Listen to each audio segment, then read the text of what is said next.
Hey everyone, Jason with Leisure Outdoors with your LOA guide tip for the week. This is the time of year, otherwise known as the dog days of summer, where you have to look for the reaction bite, whether it's jigging wraps, whether it's spoons, whether it's casting for walleyes. All those things will work. And one of the things we do a lot and comes in July when those water temps get to be in the mid to upper 70s is we troll crankbaits. And there are a lot of different things you can talk about with crankbaits, from tweaking them to a planer board setup to all different kinds of things. But the one tip I want to give you is all about boat control, because whether you're trolling crankbaits, whether you're trolling spinners, all right, boat control is the name of the game. And when I troll spinners, oftentimes what I do, and many people can do this if you have a bow mount and either the big motor or the kicker motor, is put your bow mount down.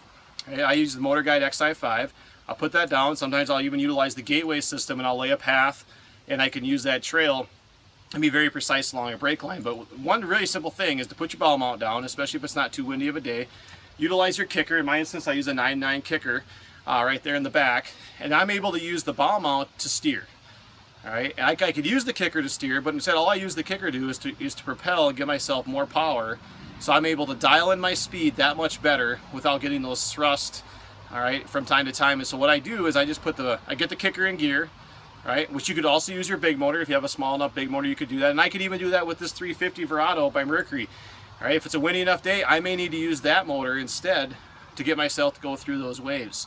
And so what I do is I get that motor going, I put it in gear, I get the speed dialed in, I have my motor guide running up front, and what I'm able to do there is just use my motor guide to steer myself.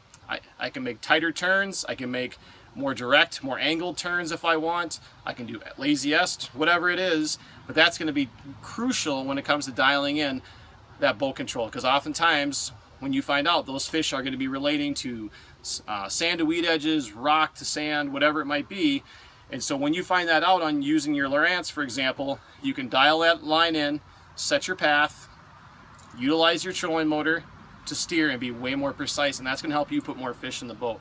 One thing, boat control, that's everything. Whether it's anything, lindy rigging, crankbaiting, trolling spinners, whatever it is, boat control is the key. And hopefully this will help you catch more fish when it comes to trolling. Good luck out there.